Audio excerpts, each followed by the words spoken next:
In this video, I'm gonna show you the 3 key parts of the email marketing strategy that allowed us to take one of our health and wellness e-commerce brands from 25k to 225k in monthly email revenue. First, I'm going to show you the pop-up strategy that's converting at above 10% on average for our clients right now. Then I'm going to walk you through the 5 email types that are driving the most sales in Q4 2025. And at the end, I'm gonna show you the segmentation strategy that allows us to make the same email list worth 2, 3, or even 5 times more. But here's the thing, email marketing has completely changed over the last 24 months. Google has been updating its deliverability requirements. Customers are getting immune to the same old strategies, but most brands are still running campaigns like it's 2015. This strategy is built on what's actually working in 2025, based on our data from over 50 e-commerce brands we've worked with and millions of emails we send every single month. So let's jump into my laptop and get straight into it, starting with the highest converting pop-up strategy right now. So strategy number 1 is going to be fixing the leaky bucket syndrome. What is this problem here? It's the problem that most e-commerce brands have. It's called leaky bucket problem. It means that basically,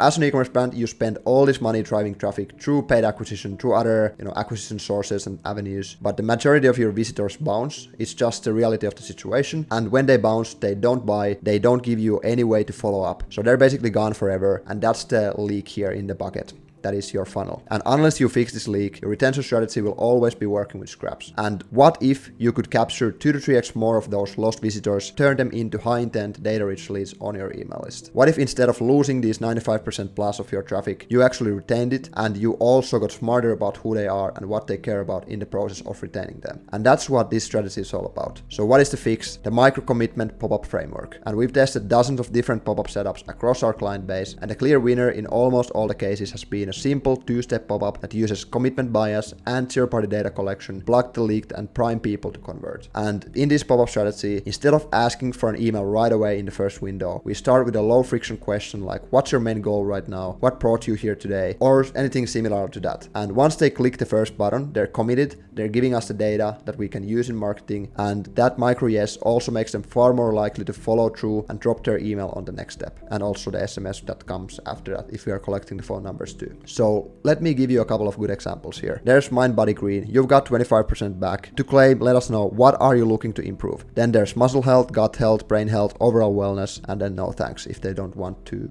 take the offer. So there's basically 4 different data points: muscle health, gut health, brain health, and then overall wellness. And from these data points, once we get them to press this button, they're gonna go into our email list. They're gonna, go to the next window of this where they give their email address. And then once they get to our email list, we have data of them based on what is the main goal for this specific profile, and then we can optimize our content based on it, and we can send them content regarding muscle health, gut health, brain health, or overall wellness based on what they said to us, and we can then improve our conversion rates as well. For example, inside Klaviyo, there's an example from one of our clients, Disking. You've received a mystery discount. Reveal your discount by telling us your skill level. And how do you do this? So you have these 3 buttons in the pop-up. There's beginner, amateur, or experienced player. And then when you press this button, you have an option in Klaviyo to submit hidden fields. And the hidden fields here, you can add a property from here, you can write skill, and then you can write the value. So whenever they press this button, it will update a profile property within Klaviyo saying their skill property value equals beginner. Or if they press this other button, the skill property value equals amateur. And then there's these different data points that we can collect from them, different values, and then you can create a segment out of these. So you can go into segment builder, you can say beginners,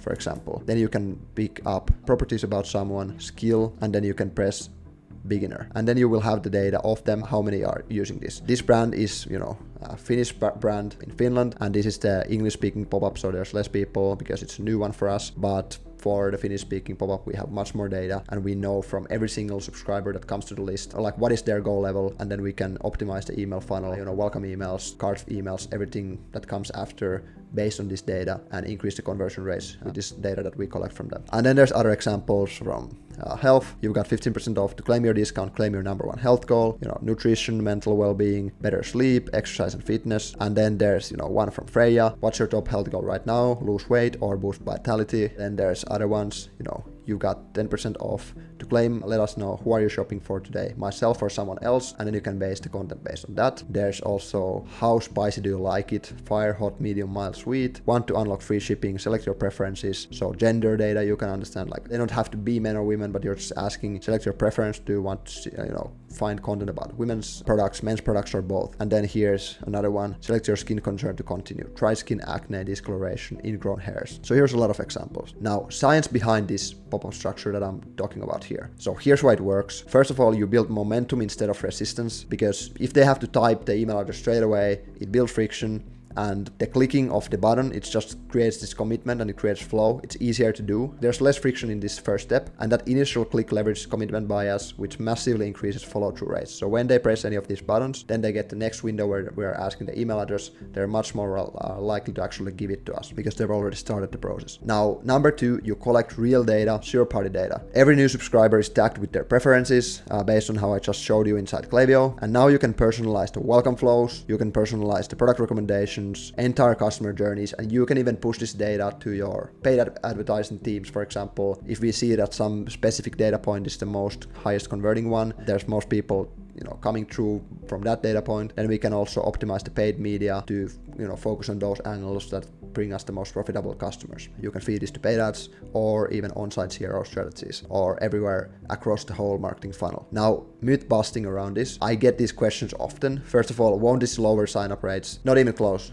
In fact, we continue seeing the exact opposite. For example, for our client Soil of Beauty, you can see here, after turning on these pop-ups using this method, the step 1, this is in Finnish, but you've received a mystery discount, reveal your discount, telling us what you need help with the most, and skin problems, the skin around your eyes, natural skincare, or all of the above. And then with this pop-up structure, we had a 60% engagement rate in the first window here of pressing the button, and then even the email step after it had 42% engagement rate. So 42% of everyone who saw the pop-up actually ended up giving the email to us. Yeah, those are crazy numbers. I'm not expecting those kind of numbers for every single brand, but yeah, that's just a showcase, like an example of how powerful this actually is at its best. Now, what if these leads don't buy? That's another question here. Because of the zero-party data you collect, these leads are far more likely to convert in the first place. It's just like we're getting more people to the list because their sign-up rates go up, but we're also getting more conversions because we're able to personalize the content to them. And we can now speak directly to their pain points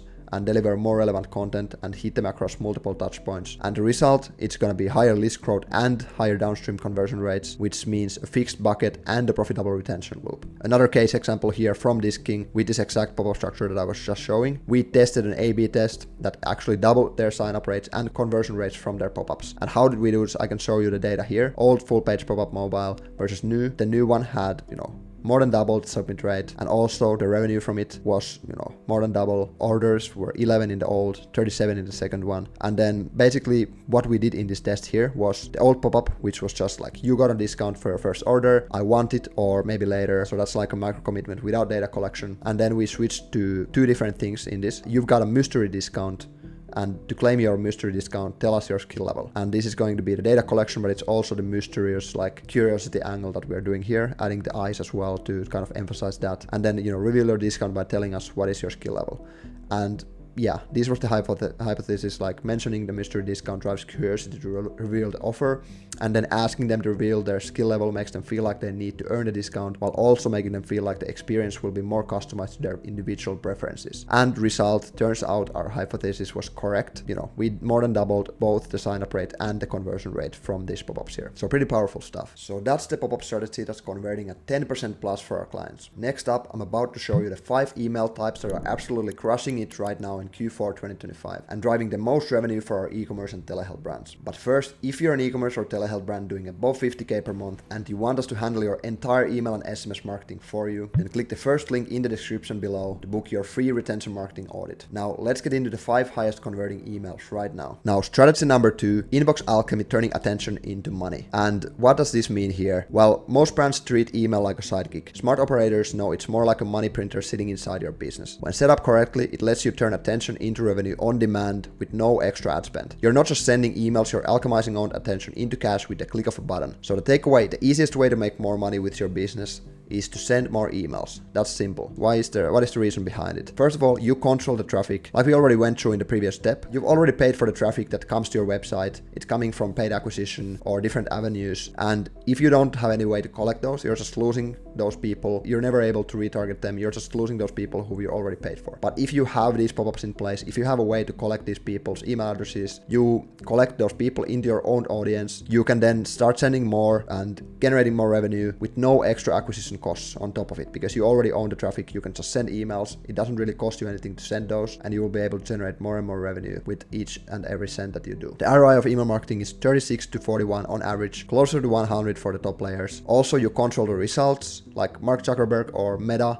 cannot just pull the rug from under you whenever Meta has some kind of algorithmic change. And also the engagement is unmatched. Email open rates are between 40 to 50% if you have a good deliverability, and with SMS it's near 100%. Here's an example from one of our clients who had never done proper email marketing before October 2024 when we started working with them. We're still working with them, but during our first full month already, we made them $227,000 in email revenue with under $1,000 a month Klaviyo bill, which means more than 200x ROI. So that's pretty crazy. You can see the numbers here, the dashboard here. So here we started with them, and it's been quite a ride after that. And now let's get into examples. So the campaign types that are crushing it right now when you start to send these campaigns and when you start to use the money printer that we're talking about here. So example number 1, success story and UGC. So this is a real transformation story told with authenticity and clear visuals. Social proof does the heavy lifting and makes the outcome feel attainable and the product proven. And here's an example from Freya. 45 pounds down, life reclaimed. Angela didn't just lose weight, she found relief. Start your story as the CTA above the fold. Then there's a before image, there's an after image, and then there's like a direct response kind of story, form, copywriting. What is the before state of Angela? What were the problems she was facing? Tried all these things, most of them didn't work. The situation felt hopeless, and then she found and tried Freya meds, and something finally shifted. And then there's a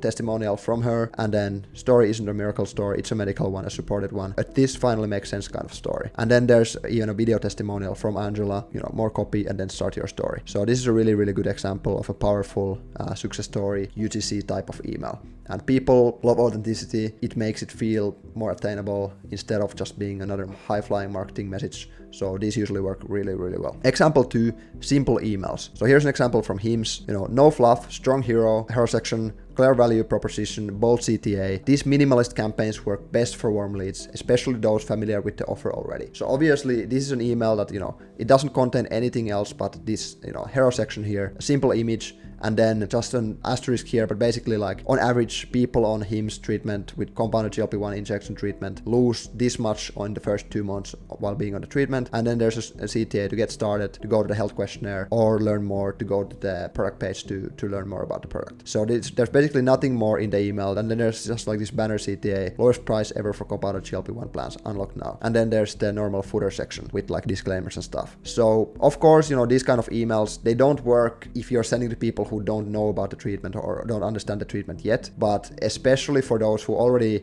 have been on your list, they have understood, they know what you're selling, they are like really problem but also solution aware, and they're really hot leads, warm leads. For those people, these kind of emails are the perfect kind of nudge that they finally need, just to remind that you exist and then provide them the easy way to convert. These work really, really well. We've tested a lot of these, especially in the telehealth space, and they work super, super well. Then example number 3, expert emails. This is another one, kind of like an opposite of this one here. So basically this is framed like a kind of like a doctor's note. So it's like expert-backed advice positioned as informational content first, product second. It builds trust and reduces friction for skeptical buyers. So this is like super educational stuff, showcasing that you actually know what you're talking about, the brand actually educates you, provides you value. Like it's totally different from this. Like this is just like a nudge, and this is like going deep. A lot of people are not going to read long emails, but in certain industries, especially when there's like a higher ticket offer or the funnel is more complex, these emails have been proven to work really, really well for some of our clients. So here's an example from one of our clients, the sauna heater. We're basically ghostwriting these and then signing them off as the founder via this name. So basically when people ask me if their sauna needs a fan, I always start with the basics. how is the ventilation set up right now? And this is basically in this specific email, the topic of the email. Then he talks about sometimes the answer to this is yes, and then he talks about all the details of the topic here. The goal is to create a steady loop, fresh air feeding the heater, heat and steam circulating across the benches, used air leaving low on the far side. When that loop works, you don't need a fan. When it doesn't, a small fan in the exhaust vent can give you just enough help to keep everything moving as it should. And you know, this is like really technical stuff, but the thing is, for example, this specific brand, they have a sauna community of sauna enthusiasts who need this information. They are super deep into the topic. So these kind of emails really give them a lot of value. And we have a lot of examples from this specific case, for example, where their customers actually respond to these emails saying that, hey, Veeti, like we're super like grateful for you sending these educational things for us. Like we are building our sauna and we are planning on all these things. And this is like really helpful for them. And they are like saving these emails for future use, just as these resources. Like this is kind of like the opposite side of this, like I said, but in the right context, these also work extremely well. Now, example number 4, I've given 2 examples here. So basically plain text emails that look like they're being sent from like a Gmail normally. So just plain text, no design, no anything like that. And here, for example, the first example is plain text credit added email. I've already talked about this before, but this strategy basically frames the offer around loss aversion. It gives the customer the feeling of a credit already added to their account, making it feel like something they'll lose if they don't act. And here's an example from Online C Credits. You have $20 in store credit. Hey, first name basically. We've credited $20 to your Online C credit account. Use this $3 towards any single live webinar or on-demand course valued at $50 or more, but only if you use your credit before midnight tomorrow. Here's your personal redemption code, and then we have the code here, and then use your credit to these and these things. No strings attached, just to thank you for being a part of the online credits community and a little motivation to keep learning. Then redeem my credit, CTA at the bottom. Warm regards, and then the founder's signature. These work really well, exactly for the reason that instead of just saying that you get $20 discount from your next order, if we actually say that there's this account and you have $20 in the account and it's expiring at midnight tomorrow, it's kind of like we would be saying that we're taking $20 off from your wallet tomorrow at midnight. And then they're like, I want to actually utilize it before it goes away. So it's totally different psychological framing compared to a regular discount. And that's why they work also really, really well. Now, another example, kind of like a deeper version of that we recently tested for one of our clients. Here, plain text forwarded email. So basically like a cleaned up reason that mimics a forwarded message. It adds human touch, kind of like authenticity, urgency, and massively boosts re-engagement with the same offer. Sneaky and super effective. This kind of like saying that you made a mistake, you make yourself feel like more approachable in that way, more like a human, but then also it just works well because it seems like it's definitely coming from a real person, even though it might not be in this case. So for example, what we did for Effecti, your 25.37 store credit email, and then we have, hey there, I just want to personally reach out and apologize for the formatting hiccup in a recent email you received from us. It was an automated email that didn't display properly, and we'd hate for you to miss out on your store credit because of that. Forwarding a clean version of that email below in case you didn't get a chance to see it clearly the first time. Thanks for understanding and let us know if there's anything you need. Robin from Effecti. And then I basically created this section here myself when we were creating this email. Like I copied this from an actually forwarded message, so it looks exactly like they are normally in Gmail. So there's forwarded message from, and then the sender name, then date, the actual date when the message was sent, subject of the old email, and then this is like the customer email. You can place a dynamic placeholder here, and then it automatically populates it with the recipient's email address. And then there's the actual content. So account email, this credited to account, this expires at this time. Hey there, you've got 25.37 in store credit ready to go. Then use code, and it looks like it's a unique code. So it's kind of like, okay, this is only for you to use your own store credit. Then the CTA, big bold CTA, claim your store credit. And then a couple of product recommendations, then another CTA at the bottom. Don't wait, your store credit expires on November 20th, the Effecti team. This is the whole email. We did this actually because we had an actual hiccup in the formatting of the initial email. We decided how can we kind of cover that mistake and make the most out of it and actually make a win out of it. We decided to try this. And this was like one of our best performing promo emails ever with just this different angle that we kind of like made because of the mistake that we made in the initial version. So yeah, this is something that you can definitely try out. Well, I can guarantee, but I can pretty safely say that it's going to work really well. Then example number 5, the flowchart. And this is basically a visually interactive educational content with a quiz style format. This is for high engagement, scroll depth, and click-through rates. And it's perfect for complex products or undecided leads, just to like guide them towards their optimal decision. And another example from Effecti, meet your perfect match. We're basically helping them find the product that they're looking for if they don't know it yet. So we're kind of like the same thing that we are asking in the pop-up often, like what's your main goal? We're asking like here in the email itself, what's your main health goal? Then there's weight loss, there's longevity, and then we have the path here. What are they looking for? So is this the main goal? In that case, this product is the main product that they are looking for. If another goal is their main goal, then this is the product that they're looking for. And then another one, want a needle-free option, then here's the option in that case. And then the same thing for longevity, basically. Need an energy boost and longevity boost, go with NAD injectable, looking forward to enhance metabolism and energy, this one, and then want a needle-free anti-aging option, try NAD nasal spray. So yeah, and then we just guide them through towards the actual product they want based on their need and based on explaining like here, what is this specific product for? And then we can push them to the questionnaire where they can start the treatment, or we can push them to the learn more, which basically pushes them to the landing page where they can actually read even more about the product if they still feel like they're not educated enough. All right, and now strategy number 3, the audience architect method. And this is basically talking about segmentation, just like a brief 101 on like pretty much all you need to know about email segmentation. I'm gonna make a separate video on this later. I'm gonna actually go deep into all of these segments, but in here I'm just gonna briefly go through all the segments that you need to know about as an e-commerce brand. So segmentation 101. If your campaigns aren't converting, it's not always your copy or design. More often than not, it's your segmentation. The same content can be a total failure for one segment and a money machine when targeting the right people in the right place at the right time. So that's the key, to target right people in the right place at the right time. And most brands send emails based on what they want to promote. Great brands architect their audience based on who they're sending to and why it matters to that specific person. You don't need 100 hyper-granular segments. You need the right mix of third-party data, first-party behavior, and basic life cycle context to send smarter, more profitable emails. In this section here, I'm going to be breaking down the core segments that actually move the needle and how to build them without overcomplicating your setup. So let's go into the first section here. These are the key ones called evergreen segments. They are the segments that every single e-commerce brand needs to have set up one way or another. And I have linked here the whole internal segmentation SOP we use at CrowdTrigger, and I can show it to you here in this document. You can go through all of these. It covers like how to create the master list, how to connect it to Klaviyo, how to connect and integrate Shopify to Klaviyo to each other, so you're getting the leads from Shopify to Klaviyo as well, and then all the specific segments you need. So there's going to be the regular engaged segments, unengaged segments, customer segments, all these different ones. And you can go through these. You can find all the exact segment conditions for each of these. Literally just like copy paste these for your brand, and you will have all the key segments that you will need. So basically, here's the key of the evergreen segments. So let's say you have a master newsletter list. Whenever somebody joins your newsletter list, you can segment those people into different segment categories. So there's going to be the engaged segments, there's going to be unengaged segments, and then you're going to have another category of like prospects. So these are basically people who have not placed an order yet, then people who have placed at least one order, people who have placed like 3 orders or so, depending on how do you define your VIP customers. Then there's going to be subscription customers if you're a brand selling subscription products as well. And then lapsed customers, people who used to be your customers but haven't purchased in a long time. And then there's going to be list hygiene segments. So basically, these are the ones that you want to exclude from your sends and the ones you want to clean away from your list to maintain high deliverability. And then there's going to be exclusion segments.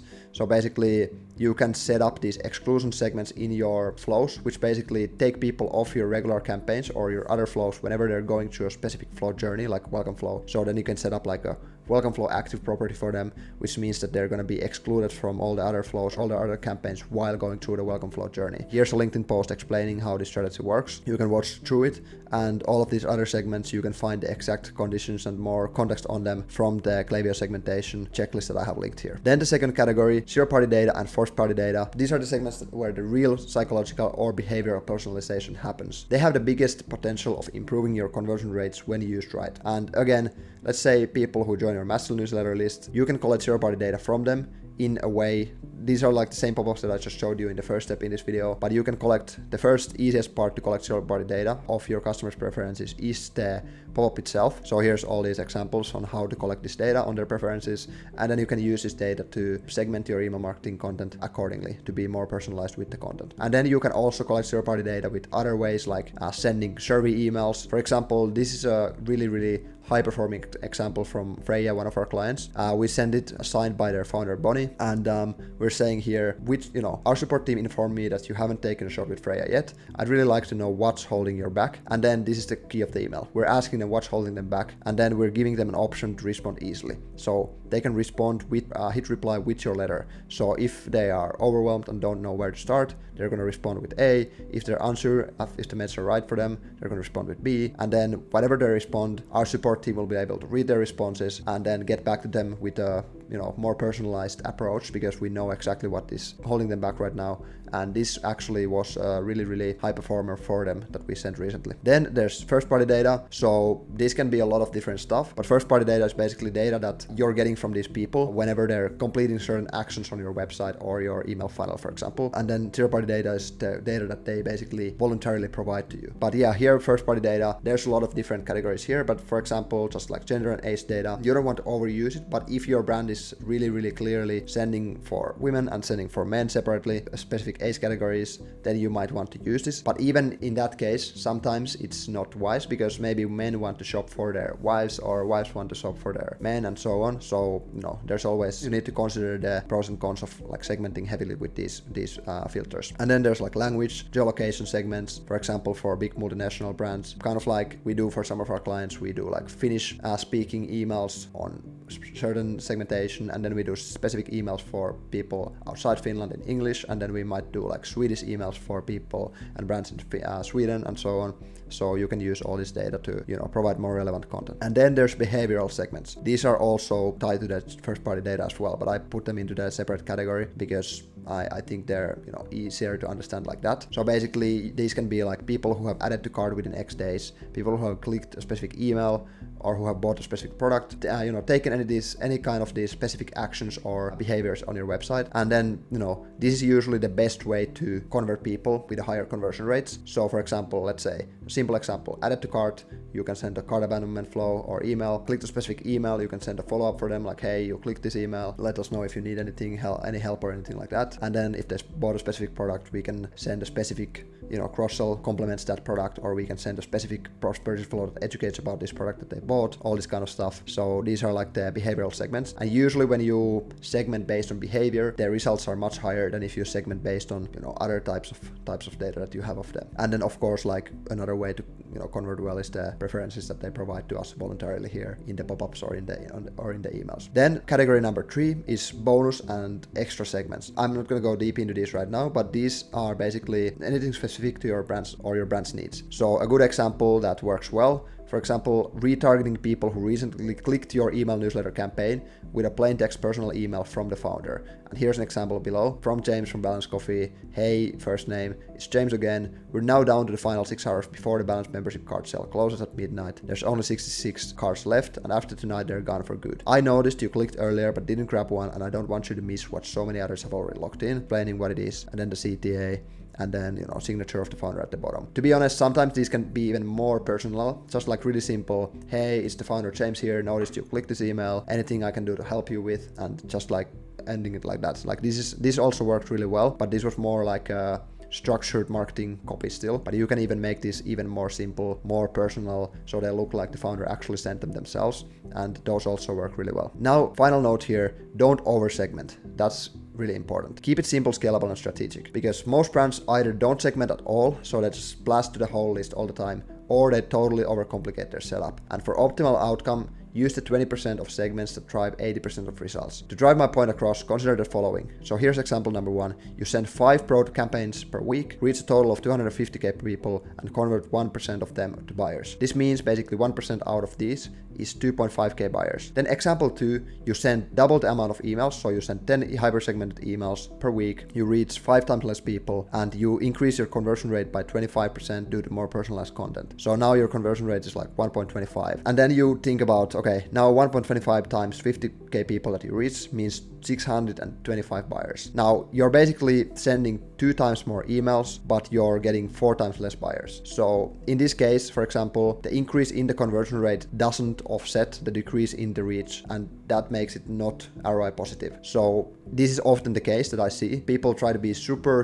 hyper segmented, and then they actually end up just limiting their reach so much that they end up making much less revenue that they could be making with just like a simple segmentation of sending to your most engaged segments, like last 90 days, opened your emails, clicked with your emails. And that's usually what, like, let's say 80% of your send should be focusing on. And then the rest can be more hyper-personalized content based on the behavior, based on the third-party data and so on. So this is really key. Don't try to be too fancy, because it oftentimes ends up hurting you more than you even think about. So yeah, that's the final note on that. So that's the complete email marketing strategy that took our health and wellness brand from 25k to 225k per month. But here's the thing, none of the 3 tactics in this video would have driven these type of results if we didn't have an optimized welcome flow in place to convert these new leads into customers. Your welcome flow is the foundation, it's the first impression, it's where you convert your hottest leads, and yet most brands are still making massive mistakes in their welcome flows, killing conversions before they even get started. So in the video on the screen right now, I'm going to take you inside Klaviyo and build a complete high converting welcome flow from scratch, step by step. You'll see the exact 7 email structure that generated over $50 million for our clients, the technical setup most agencies and brands get wrong, and the mistakes that are costing you tens of thousands every single month. Click the video on the screen right now to watch me build it out live. Now, thank you for watching this video, and I'll see you in the next one.